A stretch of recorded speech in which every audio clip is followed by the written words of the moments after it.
Sebuah bar tua di pinggiran kota, dipenuhi asap rokok dan suara bisikan orang-orang yang sedang berbicara tentang bisnis gelap.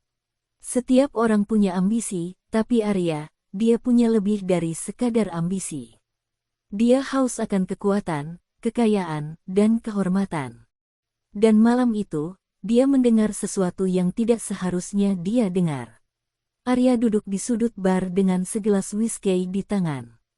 Ia mendengarkan dua pria tua berbicara di meja sebelahnya.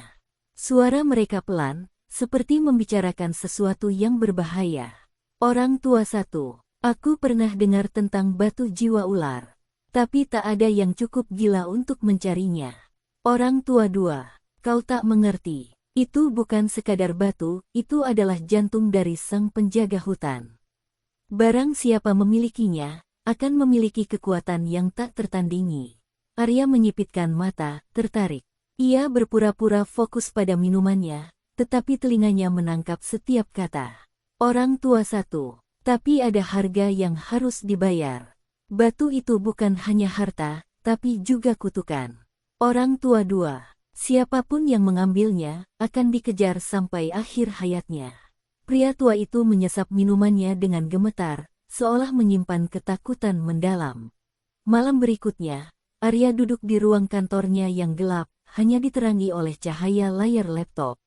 Di hadapannya, berbagai dokumen kuno dan peta tua terbuka di meja. Arya tidak percaya pada kutukan, tapi kekuatan. Kekayaan, itu yang dia inginkan. Maka dia mulai mencari tahu. Ia membuka situs gelap, mencari kisah-kisah tentang batu jiwa ular. Ia menemukan artikel dari ekspedisi yang hilang, laporan orang-orang yang menghilang setelah mencari batu itu. Ekspedisi 1973 ke hutan terlarang, hilang tanpa jejak. Satu-satunya yang ditemukan adalah catatan berbunyi, dia terbangun. Arya membaca legenda kuno yang menyebutkan bahwa batu itu tertanam di dalam kuil purba yang tersembunyi di dalam hutan. Bahwa mereka yang memilikinya akan memiliki kekuatan seperti para dewa, tetapi harus membayar harga yang setimpal. Bagi Arya, harga bukan masalah. Yang penting adalah hasil. Ia menyusun rencana, mengumpulkan orang-orang terbaik, pemburu harta karun, tentara bayaran, dan peneliti untuk memandu jalannya ke dalam hutan. Sebuah gubuk tua di tengah hutan. Lilin-lilin menyala di dalamnya, menciptakan bayangan di dinding. Seorang dukun tua duduk di dalam, matanya menatap Arya penuh kewaspadaan.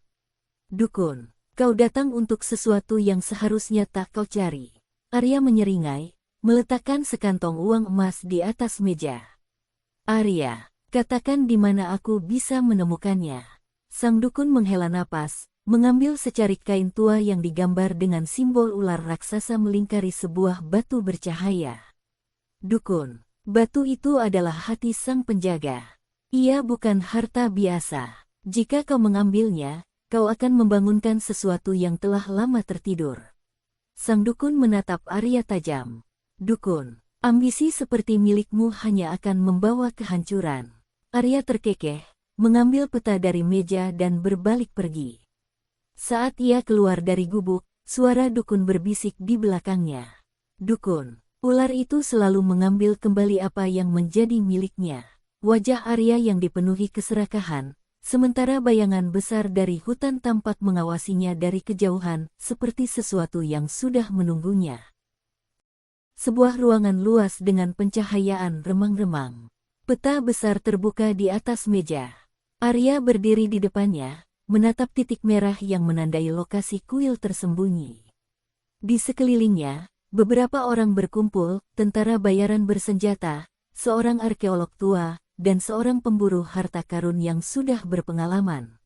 Untuk mencapai kekayaan dan kekuasaan, Arya tahu dia tidak bisa bekerja sendirian. Dia membutuhkan orang-orang yang ahli dalam bertahan hidup di alam liar dan tidak banyak bertanya. Arya, ini dia. Kuil yang disebut dalam legenda itu berada di titik ini. Tidak ada yang pernah kembali dari sana, tapi kita bukan orang biasa. Kita akan masuk, mengambil yang kita butuhkan, dan keluar sebelum ada yang menyadarinya. Salah satu tentara bayaran, Raka, menyilangkan tangan dengan skeptis. Raka, aku sudah dengar cerita tentang tempat itu. Orang-orang bilang ada sesuatu yang menjaga kuil itu. Sesuatu yang tidak bisa mati. Arya tertawa kecil, membuka peti berisi uang tunai dan emas. Arya, percayalah, mitos tidak bisa membayar tagihanmu. Ini bisa. Raka dan yang lain saling berpandangan sebelum akhirnya mengangguk. Keserakahan mengalahkan ketakutan mereka. Sebuah jeep besar melaju di jalanan berlumpur, menembus hutan yang semakin lebat. Langit mulai mendung, dan suara hewan liar menggema dari kejauhan. Mereka berangkat sebelum fajar, memasuki hutan yang tidak ada di peta manapun. Pepohonan di sini lebih tua dari peradaban manusia, dan udara terasa lebih berat, seolah-olah tempat ini menolak kehadiran mereka. Arkeolog tua, Pak Surya, membaca catatan di bukunya. Pak Surya, legenda mengatakan bahwa kuil ini tidak ditemukan oleh manusia, tapi manusia yang ditemukan oleh kuilnya. Hanya mereka yang benar-benar dicari oleh sang penjaga yang akan bisa menemukannya. Arya menyeringai, menatap hutan dengan penuh percaya diri. Arya, bagus. Berarti kita memang ditakdirkan untuk menemukannya. Suara petir menggelegar, kan langit yang mulai gelap dengan awan tebal. Sesuatu terasa tidak wajar. Tim mulai berjalan kaki menembus hutan karena kendaraan tidak bisa melaju lebih jauh. Mereka melewati pepohonan raksasa dengan akar yang menjulang tinggi. Udara semakin dingin, dan suara alam perlahan menghilang.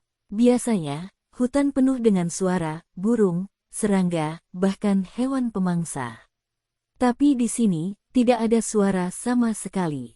Seperti seluruh alam sedang menahan napas. Salah satu tentara bayaran, Dika, berhenti tiba-tiba. Ia melihat sesuatu di tanah, jejak besar berbentuk melingkar, jauh lebih besar dari tubuh manusia. Dika, apa ini, ular? Pak Surya berjongkok, menyentuh tanah yang sedikit cekung. Pak Surya, tidak, ini bukan jejak biasa, ini bekas sesuatu yang berat, sangat berat, bergerak di sini baru-baru ini. Suara desisan halus terdengar di kejauhan. Raka, aku tidak suka ini. Arya menatap lurus ke depan, mengabaikan rasa takut timnya. Arya, tidak ada yang kembali dengan tangan kosong. Kita lanjutkan. Ada sesuatu yang bergerak di antara pepohonan, bayangan panjang yang tak terlihat oleh mereka, mengawasi dari kejauhan. Mereka tiba di sebuah desa tua di pinggir hutan. Rumah-rumah kecil tampak kosong, penduduk desa terlihat menghindari mereka. Desa ini adalah yang terakhir sebelum mereka memasuki wilayah terlarang. Penduduknya tahu sesuatu, tapi tidak ada yang mau berbicara. Seorang wanita tua dengan wajah penuh keriput berjalan mendekati mereka, menatap Arya dengan mata penuh kebencian. Wanita tua, kau datang untuk mengambil yang bukan milikmu. Arya tersenyum sinis, melipat tangan di dada. Arya, aku hanya ingin melihatnya. Wanita tua mendekatinya, berbisik dengan suara gemetar. Wanita tua, ular itu tidak tidur, ia hanya menunggu. Visual, udara tiba-tiba terasa lebih dingin. Para penduduk desa mulai menutup jendela dan mengunci pintu mereka. Seorang anak kecil menarik tangan ibunya, menunjuk ke arah langit. Anak kecil, ibu, itu apa? Awan berputar pelan, membentuk pola melingkar yang aneh, seperti mata yang mengawasi. Arya hanya menatapnya sebentar sebelum kembali melangkah. Arya, ayo lanjutkan. Kita hampir sampai. Visual terakhir saat mereka meninggalkan desa. Dari kejauhan, sang wanita tua menatap mereka pergi dengan ekspresi iba, seolah-olah tahu bahwa mereka tidak akan kembali. Hutan semakin pekat, cahaya matahari yang tadinya masih mampu menembus celah dedaunan kini hampir sepenuhnya lenyap. Suasana terasa mencekam, udara semakin lembab, dan setiap langkah yang mereka ambil disertai dengan suara ranting patah atau dedaunan yang bergesekan. Arya berada di depan, memegang peta yang sudah mulai lusuh akibat keringat dan kelembaban. Napasnya memburu, tetapi matanya berbinar. Kita sudah dekat, katanya dengan nada penuh kemenangan. Di belakangnya, Pak Surya berjalan dengan susah payah, sementara Raka dan Dika tetap waspada, menggenggam senjata mereka dengan erat. Sesekali, Suara burung hantu terdengar di kejauhan, membuat mereka semakin tegang. Tiba-tiba, langkah Dika terhenti. Berhenti, serunya sambil mengangkat tangan. Semua orang membeku. Di depan mereka, sebuah lubang jebakan terbuka lebar, penuh dengan tombak kayu runcing di dasarnya. Salah satu ranting yang nyaris mereka injak tampaknya adalah pemicu jebakan itu. Kalau kita jalan terus tanpa hati-hati, kita semua bakal mati sebelum sampai di kuil, gumam Raka, menyipitkan mata. Ia mengamati sekeliling, memperhatikan pola di tanah. Ini bukan jebakan alami, ini sengaja dibuat. Pak Surya mengangguk. Legenda menyebutkan bahwa kuil ini dijaga dengan berbagai cara. Kita harus lebih berhati-hati. Arya mendengus, melangkah melewati jebakan dengan hati-hati. Kita tidak akan mundur hanya karena perangkap seperti ini. Mereka melanjutkan perjalanan, semakin dalam ke jantung hutan, semakin dekat ke rahasia yang tersembunyi selama berabad-abad. Setelah melewati berbagai rintangan, termasuk jalan setapak yang hampir runtuh dan akar pohon yang menjalar seperti tangan raksasa, akhirnya mereka tiba di sebuah bukit kecil yang tertutup kabut tipis. Di tengah kabut itu, siluet bangunan batu besar mulai terlihat. Kuil itu terkubur di antara pepohonan raksasa, dindingnya tertutup lumut dan akar pohon yang telah menjalar selama ratusan tahun. Mereka semua terdiam, menatap keajaiban yang ada di hadapan mereka. Pak Surya menyentuh salah satu ukiran di pintu masuk. Tidak ada yang melihat tempat ini selama berabad-abad, bisiknya kagum. Arya melangkah maju, mendongak ke arah pintu raksasa yang dihiasi ukiran ular melingkar. Kita temukan apa yang ada di dalamnya. Dengan penuh kehati-hatian, mereka mendorong pintu batu itu yang beratnya luar biasa. Suara gemuruh terdengar ketika pintu perlahan terbuka, memperlihatkan kegelapan pekat di dalamnya. Mereka memasuki kuil dengan senter menyala.